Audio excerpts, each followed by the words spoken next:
violence aspect of it. Now Americans are being slaughtered. Would President Biden be taking the same approach if it was Al-Qaeda or ISIS operating just across the border from an American city? The president takes this very seriously. No. He takes this very seriously. The FBI and other agencies have been on top of this from day one. And so that's what he's going to continue to do. When it comes to Americans' lives and when it comes to the safety of Americans, the president's always going to make sure that that is a top priority. Would President Biden ever consider using the U.S. military to disrupt cartel operations? I'm just not going to get into the military and how it's being used. Okay. From this president. Go ahead, Peter. Thank you, Karine. When you found out that the FBI had located even more classified materials in Wilmington, which four-letter word did you use? What's so funny? Oh my goodness, Peter. Can't say. Okay. President Biden is still intending to run for re-election in 2024, right? I'll just repeat what the president said after the midterm election, which is he intends to run. I'm going to be very careful from here, as you know, because we are covered by that. And I've decided that I want to die. And I'm not going to speak further to his process. Is there a precedent for people running for president after FBI agents search their sock drawer? Say that one more time. Say that beginning part. Is there a precedent for people running for president after FBI It sounds like agents? It sounds like you already know that the answer to that question. Look. Really? Here's what I don't know the answer to that question. Here's An FBI search of a president's residence is a big deal. Here's what the president's going to focus on. He's going to focus on continuing to deliver for the American people. That's his focus. That's what he focuses on every day. That's what he's been focusing on the last 2 years. And nothing is going to change that. Stop it. You think about the bipartisan infrastructure legislation, you think about the Inflation Reduction Act, you think about the CHIPS and Science Act, the bipartisan one, the last two that I mentioned, done in a bipartisan way. That's what the president wants to do. He wants to continue to deliver on his economic plan that is going to build the economy from the bottom up, middle out. That is what matters. I don't like where this is going. As this document situation has all the makings of a potential cover-up. Is President Biden involved in a cover-up?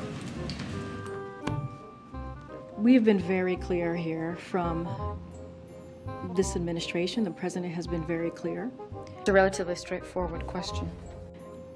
That he takes this very seriously when it comes to classified information, when it comes to classified documents, and that his team has been fully cooperative with this legal matter.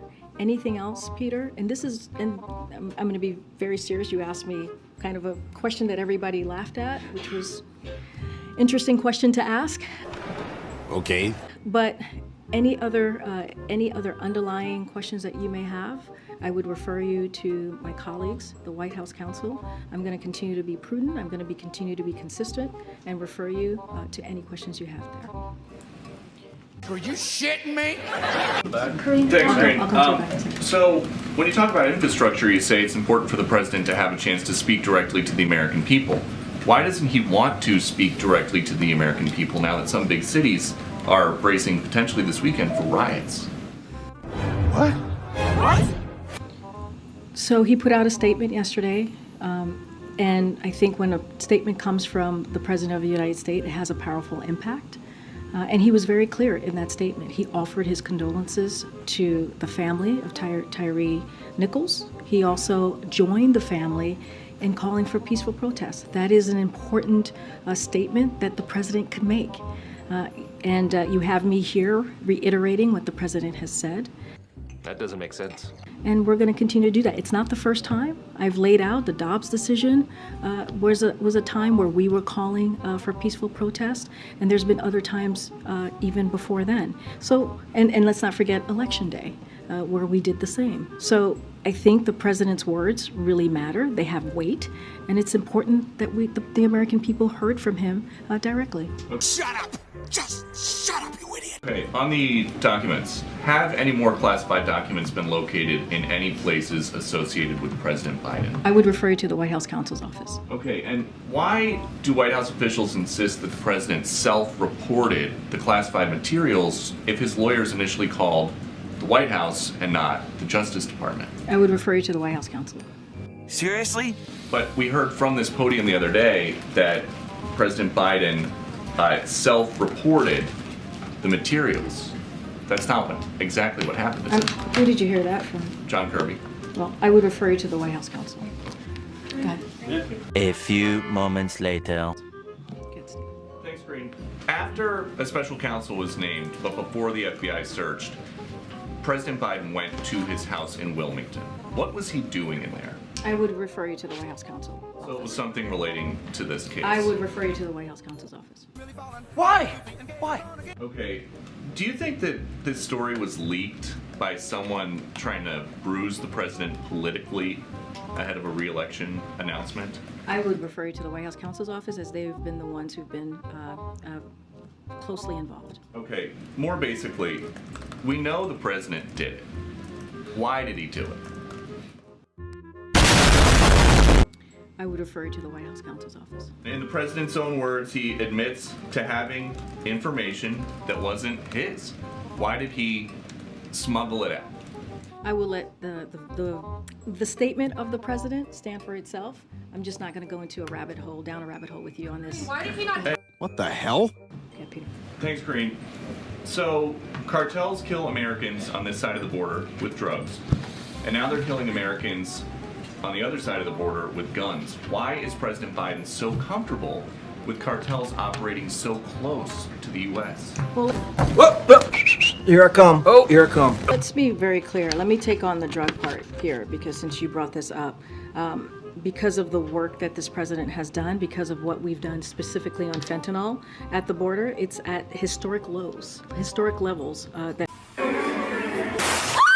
to record a number of personnel working to secure the border because of what we've been able to do. Seizing that fentanyl, we've done it in a historic way. That's because of what this president has done. I just talked about 23,000 federal agents that have been able to be, that we've been able to hire and put at the border to secure the border. On top of that, historic sanctions going after traffickers and other financiers are helping disrupt fentanyl supply chains throughout their flow to the U.S. And we're really expanded access to treatments like that are saving lives, if you think about it, which prevent overdoses, expanding as our fentanyl test strips.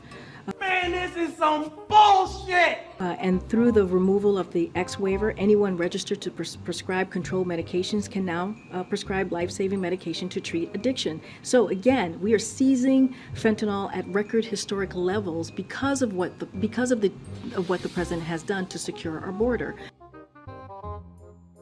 And look, we've also coordinated, made sure that we're coordinated our relationship with Mexico to deal with what we're seeing as it relates to violence, as it relates to cartel. That is a relationship that we've continued to build with Mexico, an incredibly important partner.